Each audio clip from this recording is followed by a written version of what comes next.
On va filer en Allemagne, à Berlin, rejoindre Amaury Guibert, parce que là-bas, la mode du drone se développe également à vitesse grand V, aussi vite que chez nous, figurez-vous, grâce à des appareils de plus en plus petits, de plus en plus faciles à utiliser pour les amateurs, mais ça pose également de plus en plus de problèmes. Alors, d'intimité pour les uns et les autres, qui sont survolés par ces petits drones, et puis problème de sécurité également. Alors, Amaury, bonjour.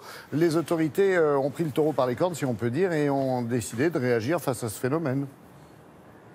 Oui, bonjour Laurent, bonjour à toutes et à tous. Ce qui a changé, c'est que depuis le 1er octobre, ici en Allemagne, il faut être titulaire d'un permis de drone si on veut faire voler son drone de plus de 2 kilos. Alors ça fonctionne comme un permis auto ou moto, on passe des épreuves théoriques et pratiques. Et l'idée derrière, eh bien, c'est d'améliorer la sécurité dans les airs face à ce développement de l'utilisation des drones. Alors, il n'y a pas eu d'accidents graves liés à l'utilisation de drones récemment en Allemagne, mais une série d'incidents quand même assez préoccupants. Il y a quelques jours à Hambourg, un appareil s'est écrasé au pied de la tour de télévision dans la rue. Un peu plus tôt à Munich, un drone a transpercé la verrière d'un restaurant et s'est écrasé à quelques centimètres d'une famille qui n'aspirait qu'à une chose, déjeuner en paix. Et en fait, à chaque fois, eh bien, on s'est rendu compte que ceux qui pilotaient ces drones eh bien, n'avaient pas les capacités vraiment pour le faire, notamment en ville. Voilà pourquoi l'encadrement de la législation est un débat récurrent ici en Allemagne depuis quelques temps. Mais est-ce que ce permis de drone va vraiment changer quelque chose ? On va voir ça dans ce sujet réalisé avec Brice Boussoir et Michaela Vert. Ils peuvent plonger au cœur des volcans en éruption, se rapprocher au plus près des baleines, livrer des colis, faire des courses effrénées. Les drones font tout cela, mais ces petits engins volants restent d'abord un loisir pour amateurs de belles prises de vue. Et en Allemagne, ce loisir nécessite désormais un permis. Pour l'obtenir, il faut passer des épreuves théoriques et pratiques. Il en coûte près de 260 €. Mais ce formateur ne s'attend pas à voir affluer beaucoup de nouveaux élèves, car le permis n'est obligatoire que pour les engins qui pèsent plus de 2 kilos. Je dirais que 80-90% des drones vendus dans le commerce pèsent moins de 2 kilos. Pour eux, ça ne changera rien, ils peuvent voler comme avant. Et pour ceux qui ne voudraient pas payer le permis à 260 €, il existe déjà un plan B. Sur Internet, des sites proposent des tests à 26,75 € seulement. Il suffit de répondre à 5 questions et un certificat sort de l'imprimante.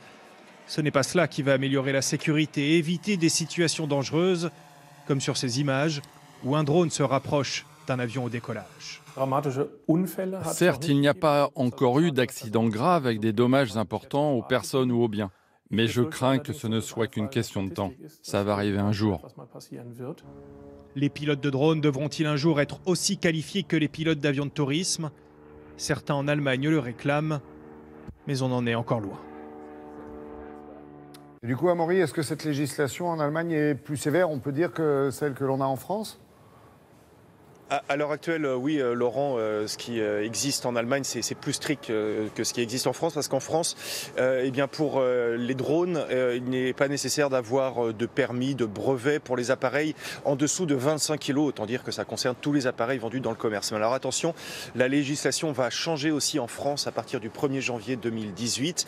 Il va être obligatoire d'avoir un brevet de pilotage et d'immatriculer son drone si l'appareil pèse plus de 800 grammes. Là, ça va concerner beaucoup plus de monde. Mais on le voit, entre l'Allemagne et la France, eh bien, les pays changent un peu la législation comme ils l'entendent. Il n'y a pas vraiment d'harmonisation européenne sur une question pourtant très importante. Les pays font un peu ce qu'ils veulent et changent comme ça au coup par coup la législation sur l'aviation civile. Et c'est un peu étonnant ce manque d'harmonisation européenne face à un phénomène qui ne cesse de se développer, on l'a dit, avec des drones de plus en plus petits, de plus en plus faciles à piloter. Et donc les gens sont tentés de les faire voler dans des endroits un peu dangereux, notamment en ville. Mais encore une fois, il faut bien regarder la législation dans le pays où on est parce que ça varie vraiment beaucoup d'un pays à un autre. Oui, il manque d'harmonisation, vous avez raison de le souligner, c'est important. Merci Amaury, passez une bonne journée, j'ai l'impression qu'il va faire beau à Berlin.